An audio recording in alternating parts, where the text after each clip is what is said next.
What's up, guys? So I'm back with another card that I drew from the deck. And for those of you that are just catching this video for the very first time, or this series of little vlogging videos I've been doing, I had gotten these cards from Best Self Co. And there were a bunch of cards that were used for writing.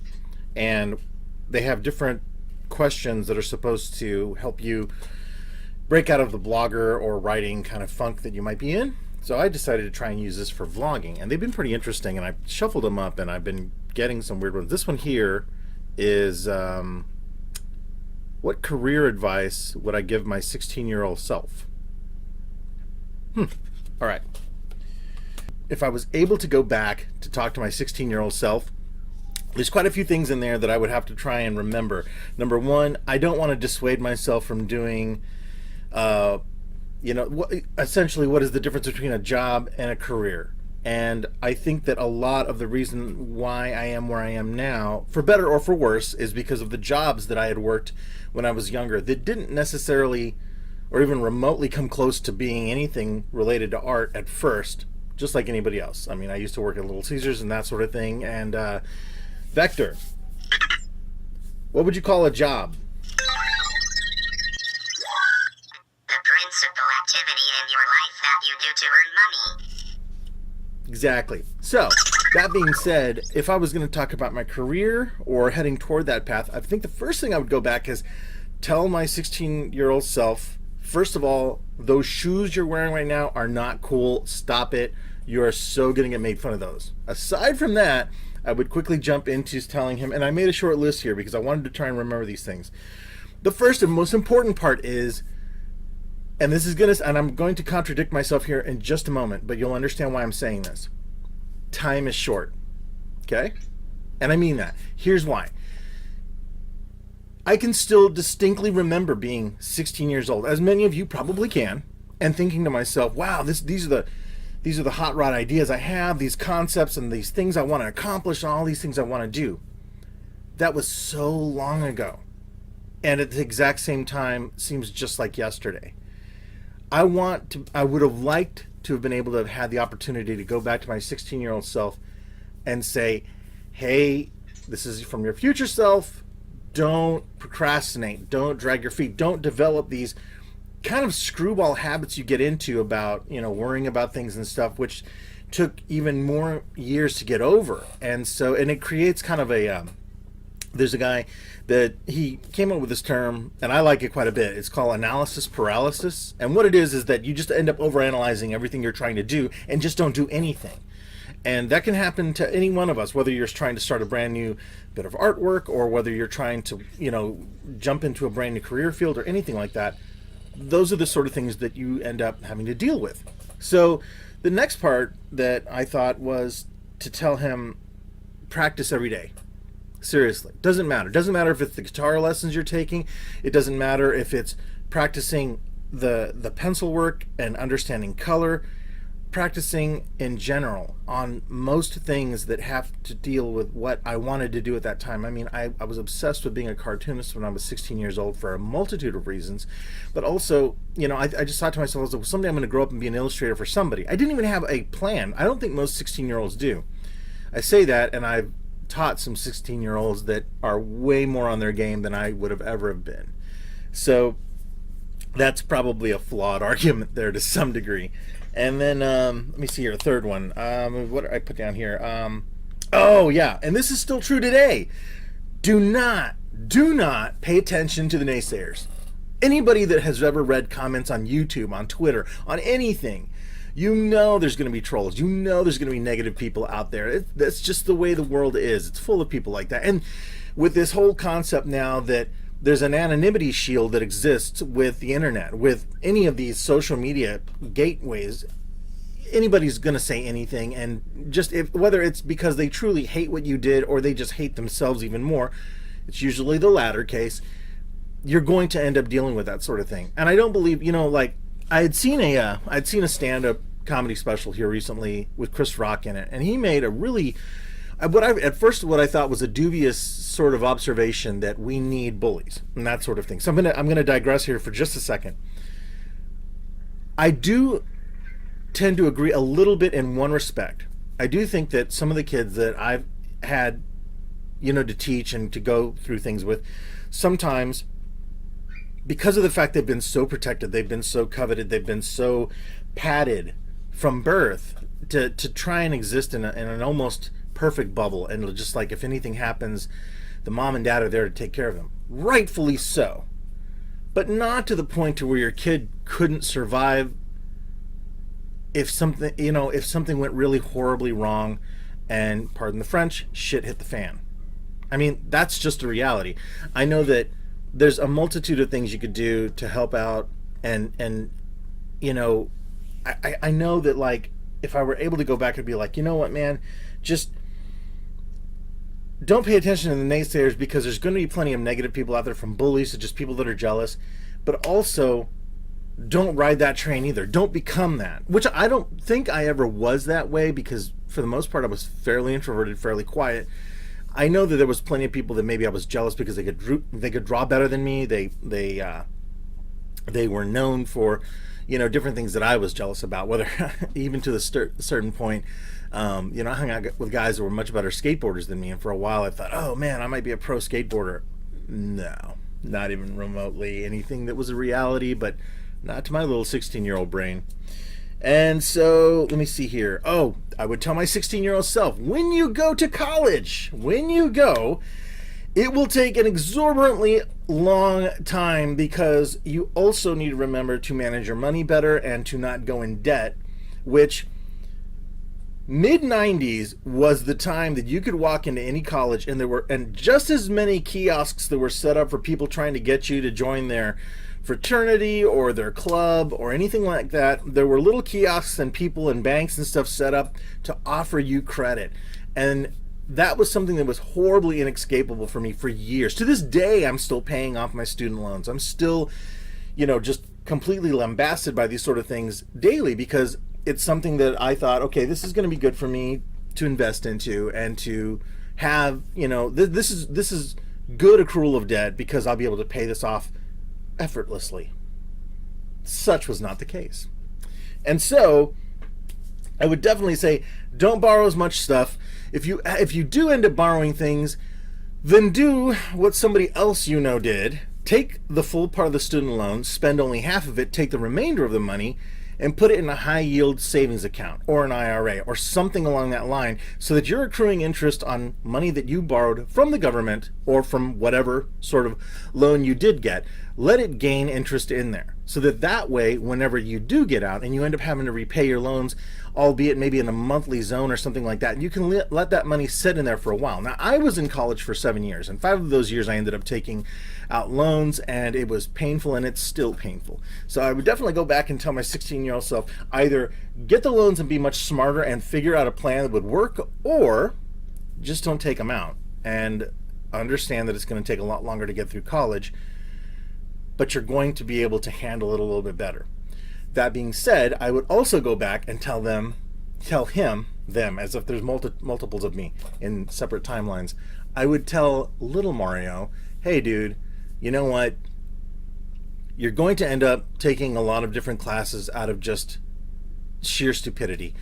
You're going to wonder and think, well, do I want to go into Egyptology? You're going to wander around in what you want to be, because what a lot of people don't know, that when you're that age, you think, okay, I've got an idea, kind of, or you just don't. You're on one side of the coin or the other.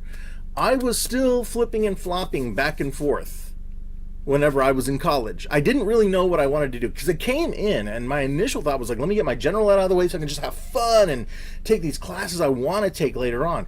So the first 2 to 3 years of college, I didn't take any art classes. I took one. I think it was art appreciation or something like that. But it wasn't anything that helped me, get my skill set going or anything. I liked saying I was an artist, but I wasn't really practicing any art. And so that's something I would absolutely say, like, get your stuff in a row. Look at what the curriculums are. Figure out what you're going to do. But I guess if I really had a chance to go back to that, I might ask myself, do you really want to go to college? But see, at that point in time, that was a different zone. It was right at the end of the whole, got to go to college, got to get a degree, got to do these things because this is what employers want. And so depending on where you went, who you talked to, that was just sort of the line you were fed. that's not really a reality anymore. So, but that's a whole nother discussion. Okay, so in college, okay, this is the one that I really kind of hammered down on myself about and thinking about this. When I was in college, go beyond the books. I know that for a lot of classes, I did the bare minimum. I really didn't try, like I think anybody who was in art college can probably relate to this to some degree, except for those of you out there who were probably fastidiously studious. I didn't spend a whole bunch of time on my art.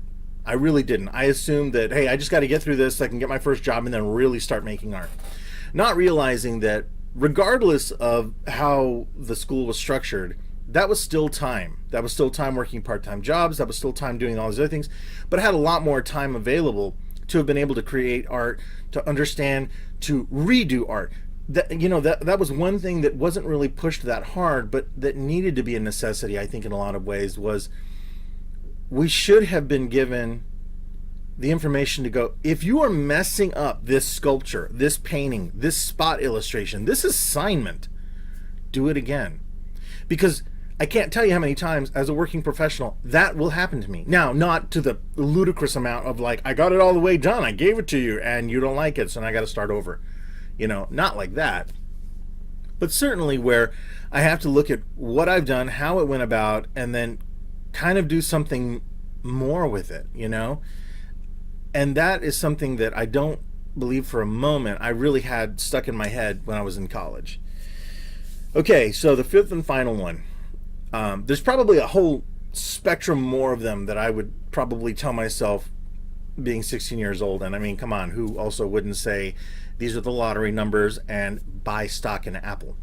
But aside from that, I would tell my 16-year-old self, I know that I said time is short,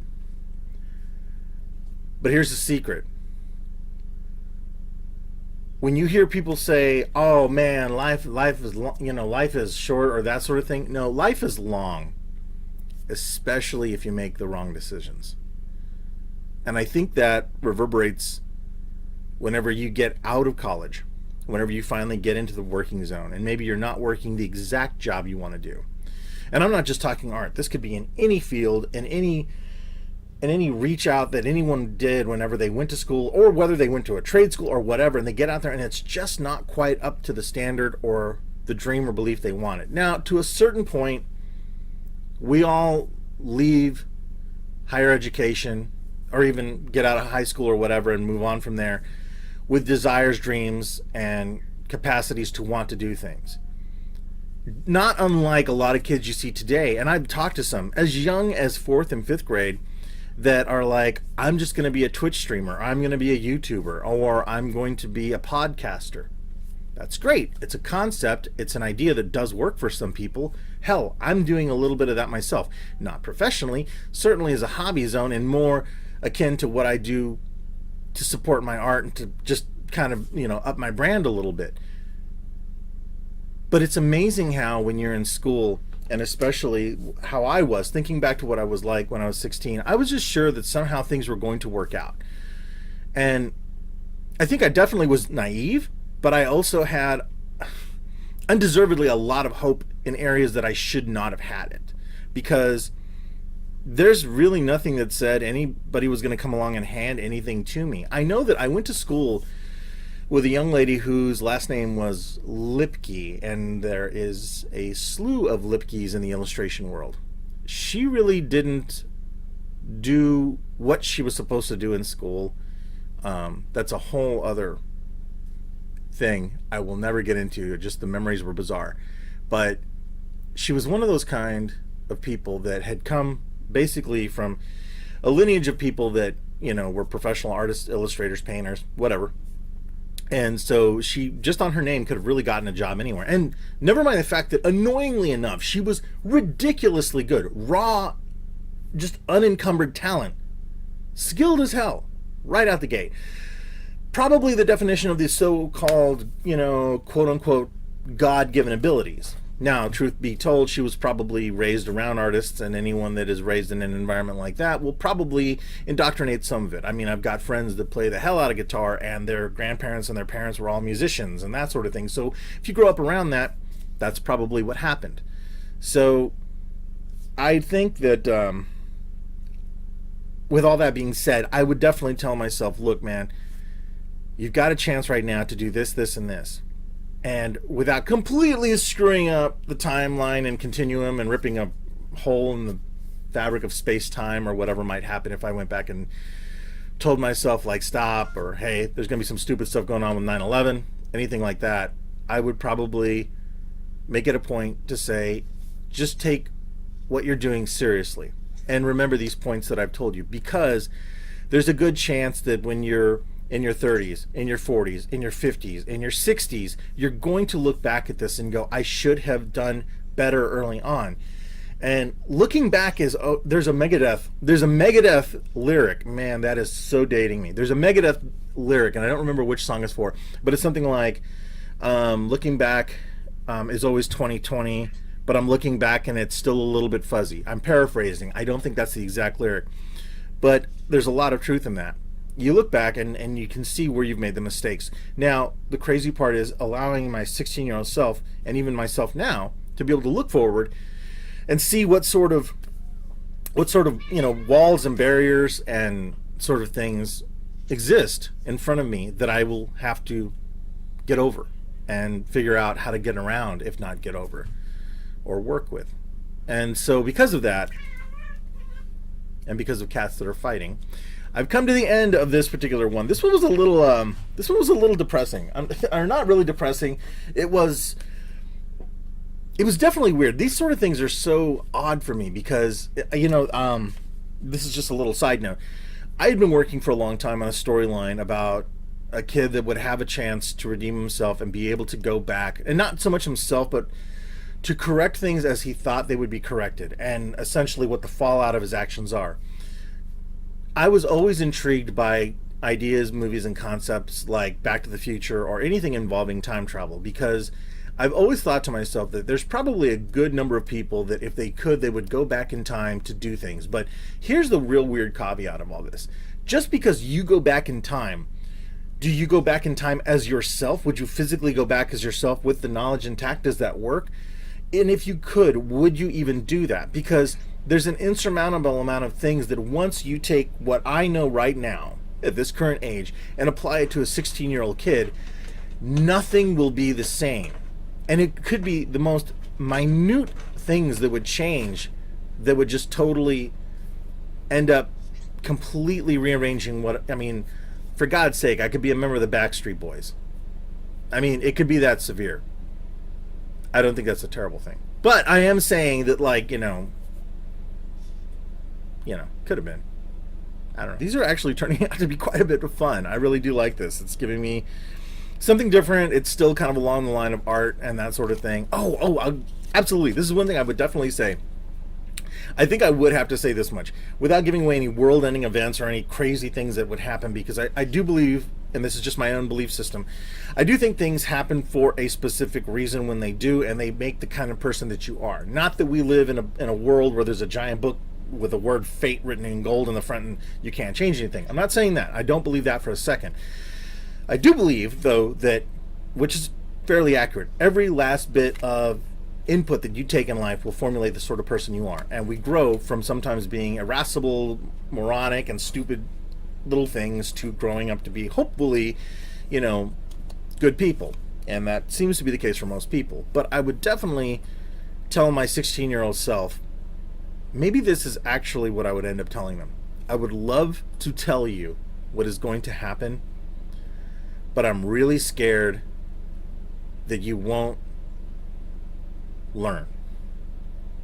Because if there's anything I can look back at from the multitudes of stupid things I've done in my life to just awkward and bizarre things that have happened, I don't know that I would want to change too much. There's a reason why I'm at this point in my life, at this point in my career, creatively and otherwise.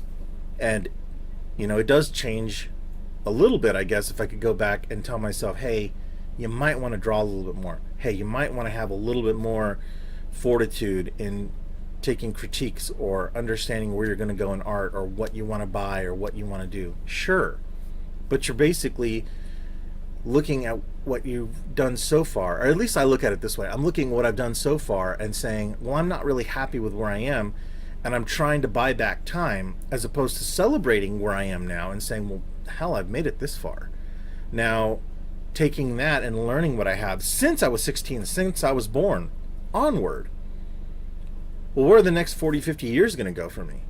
And celebrate that instead. Because that's something that every single one of us, if you're alive, if you're watching this video, then you have that opportunity.